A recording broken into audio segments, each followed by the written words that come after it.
Time now for your forewarned weather with Cedric Haynes.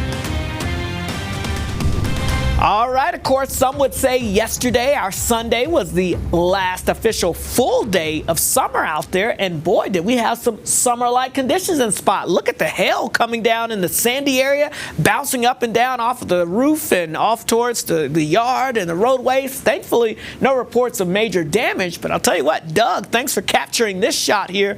Again, and some of that hail coming down. Man, what an impressive end to summer. Now we turn our attentions to autumn. That's right. The autumnal equinox, of course, is today, just a few hours away. How about that? We've been counting down for what seems like forever, but now it's here. And of course, this is officially when the Earth's axis is tilted not so much away or near the sunshine.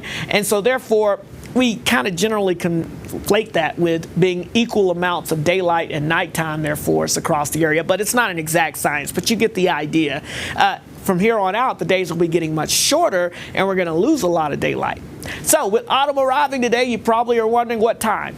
12:19 officially. That's right during the middle of ABC4 midday. So if you're tuned in, hopefully we'll be marking that occasion. It's a special time, right? Now, the average high for us today is 78 degrees to kick off the fall season. Guess what? I think we're going to be below average as we go throughout today. And if you're wondering, how long do we have to really enjoy the fall-like season? Well, about 90 days, because December the 21st, yep, that's the winter solstice. That's also the shortest amount of daylight of the year as we make our way towards that day. So we're going to be losing a lot of daylight between now and the next 90 days, so keep that in mind.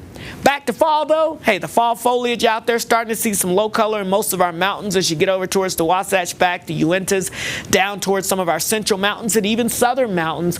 But if you're in the lower elevations, no real color change just yet. But a beautiful fall-like shot. Let me step out of the way, sent in by Susan here near Navajo Lake. You can see not only the beautiful fall colors starting to change, but notice the darker clouds in the background. That looks very fall-like and helps to make for those vibrant colors and vibrant pictures out there.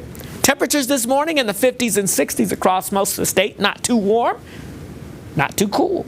But we have a fall-like front that's moving in. You can see this band of cloud cover ahead of it, and it is squeezing out some spotty showers, and even out of the clouds, we're seeing some mist and drizzle. So don't be surprised to see a couple of raindrops on your windshield or a couple of wet pavements out there in your neighborhood as we see some of the shower activity work its way through.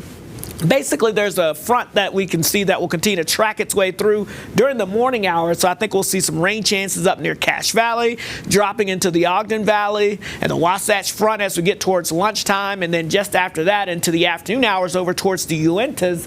But that's where we can see some of the heaviest activity. And some of that may make its way down in the southeastern portions of the state by late this afternoon as that front kind of clears the state.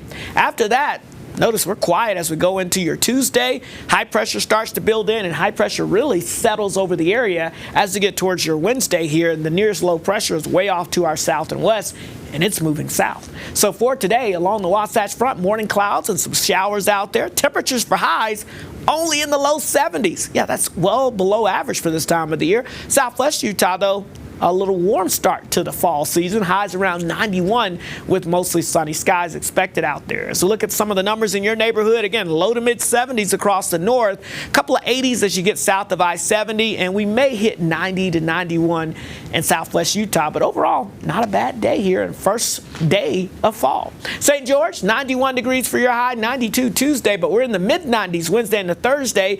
Could see some isolated storms returning across the far southwest by the time we get towards the weekend. Meanwhile, the Wasatch Front, fall and pleasant-like for us here as we go throughout the next few days. But then we're back in the 80s by the end of the week with sunshine, and we'll stay that way going through the weekend. All right, let's get a check on your traffic this morning as we get you out the door. Again, looking quiet out there for the most part. So as you make your way out for your morning commute, especially across central and southern sections, this is Cedar City. Good morning to you, by the way. You can see not too bad and dry roadways. Now across the north, it's not too bad out there, but watch out for some of that mist and drizzle and those passing showers that could lead to some wet roadways from time to time. You know, the oil sheen that kind of gets settled in on the roadways can get a little slick, a little wet, with just a little bit of moisture, and that could lead to a few slick spots. So just use some caution, but it doesn't like you're going to be hydroplaning or anything like that out there. We'll keep an eye on things for you throughout the morning, but for now, let's get you back over to Matt and Alyssa.